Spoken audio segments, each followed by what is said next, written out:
Di ba? Ang dami.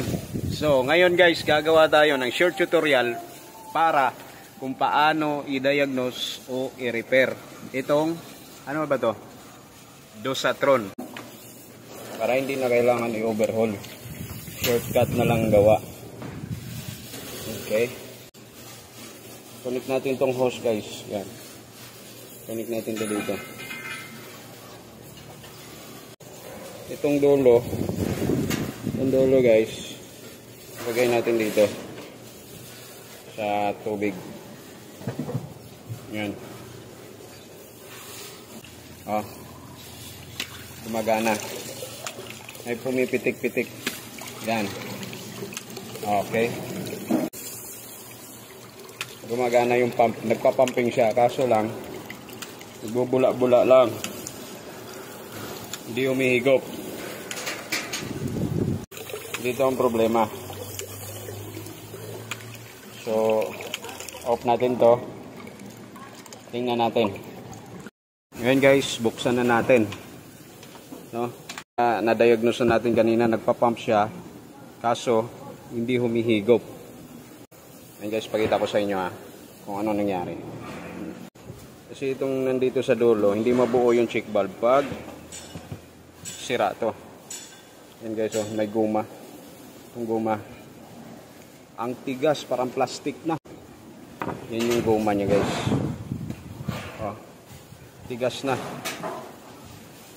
Hindi na talaga ano yan. Hindi na magiging selyado yung ano, check valve mo. Singaw na.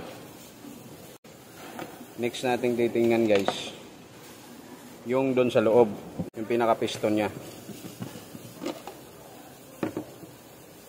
Ngayon, andun siya sa...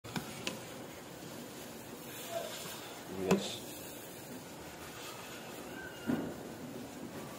Okay, bunot na. Ito yung nagdala ng bida. Itong o-ring na to. Wala na guys, oh. Sira na rin. Hindi na rin makahigop to. So tanggalin na rin natin to.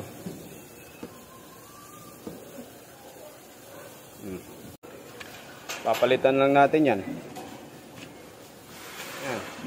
Meron na. O, di ba? Ito guys, ito yung pamalit ko doon sa baba.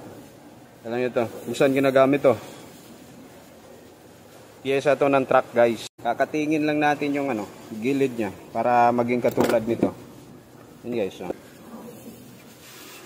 Oh, ito yung kakabit dyan na original. Oh, ito yung ano, yung piyesa ng truck na ginawa ko. Kabit na natin to. Kasi ito guys, itong dalawa na to, ito yung pinaka-tapered pin nya. Hindi mabubuo ang check valve pag wala to. So nakaganyan yan dyan eh. Diba? Nakadiin lagi yan. Dito natin to ikabit. Ito. Kakabit natin to dito. Nakabit ko na, no? Lagi yung bantayan dito guys. Ito yung input. Ito yung indicator ng input guys, oh. Yung arrow papunta dito, no? So dito kayo mag-supply. Ayan. Kabit na natin, testing na natin. Bagong o-ring sa piston, bagong o-ring sa check valve. Okay? So dito yung tubig guys. Tingnan natin dito. Yan guys, tingnan yung tubig. Nagbabawas na. Oh. Diba? Kanina dito yan. Taas. Oh, ngayon nandito na. Ipakita ko sa inyo. Oh. Taas na rin. Tingnan nyo.